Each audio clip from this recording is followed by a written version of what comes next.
Be ready. 5 seconds. Start.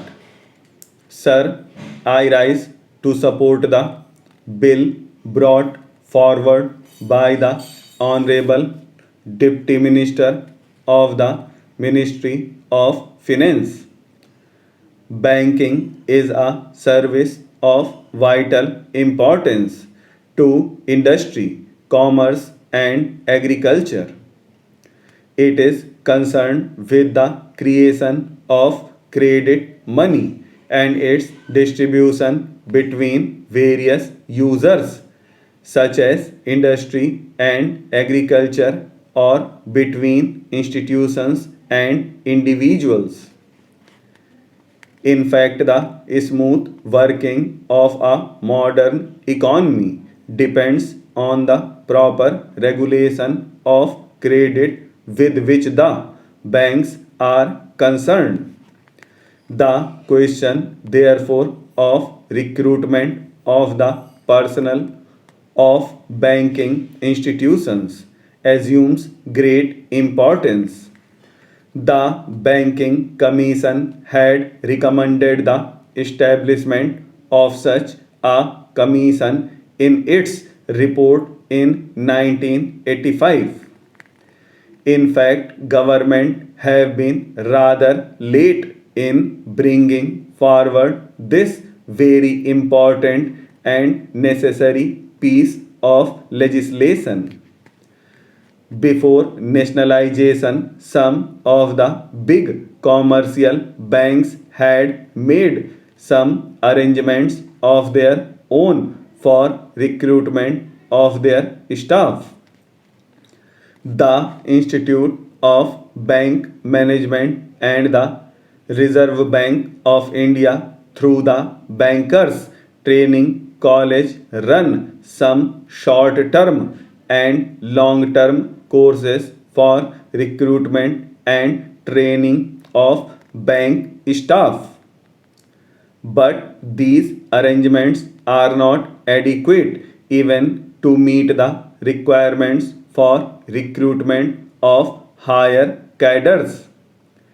The largest proportion of banks' staff consists of clerks and cashiers.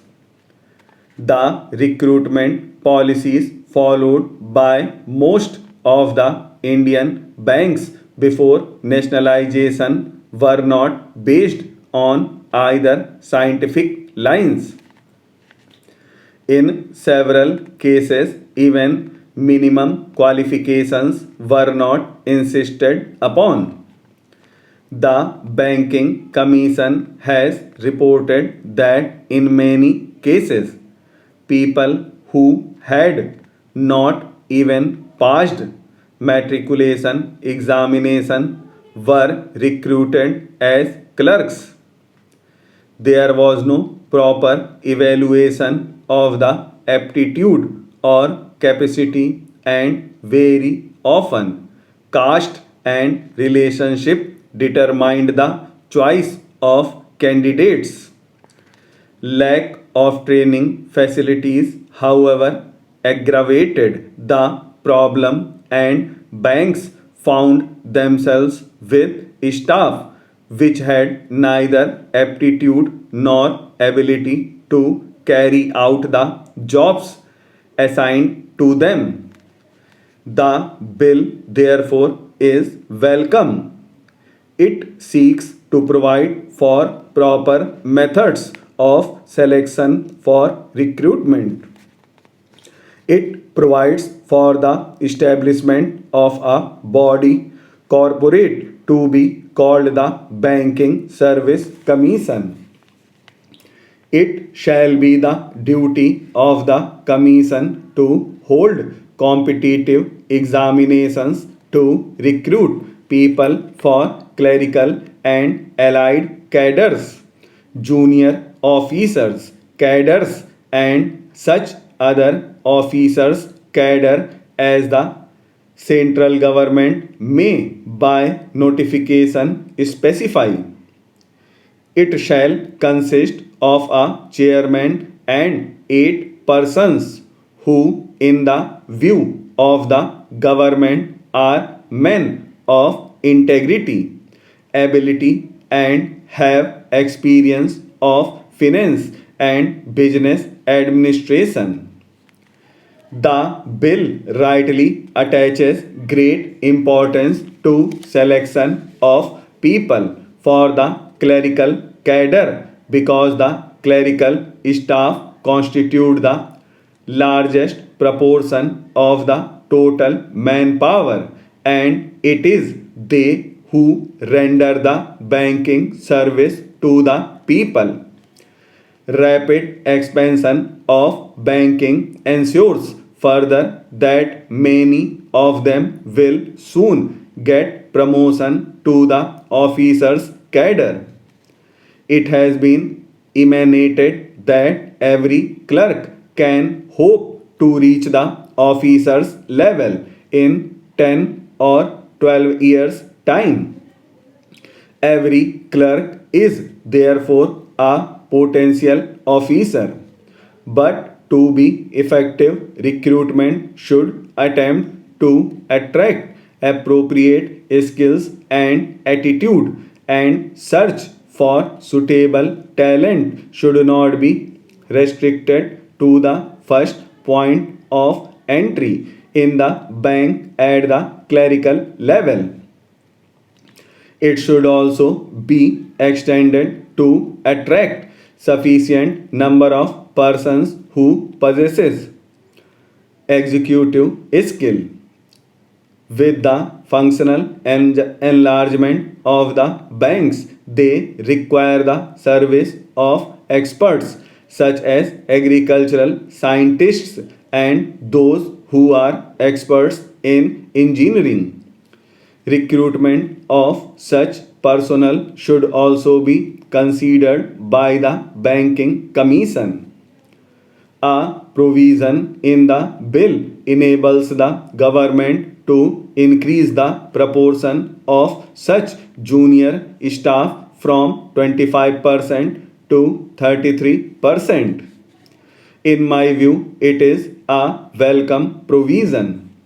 There is a provision that a certain percentage shall be reserved for scheduled castes and scheduled tribes.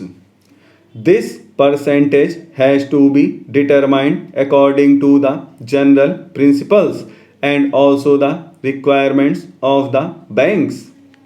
One provision says that the commission will have certain advisory functions. It is an important provision. We know how in government service very difficult problems of promotion and seniority arise. It is better that they are solved by a third body rather than the superior officers who have sometimes prejudices against people working under them. I hope this provision will be used for that purpose. I will not take any more time of the House by dilating on the details of the bill. I hope the honorable members will accept the basic idea behind the bill. The establishment of a commission on the lines envisaged will impart objectivity and impartiality in the recruitment procedures of the banks by prescribing uniform qualifications and eligibility standards applicable in all public sector banks and thereby help to tap the right type of persons for the banking industry.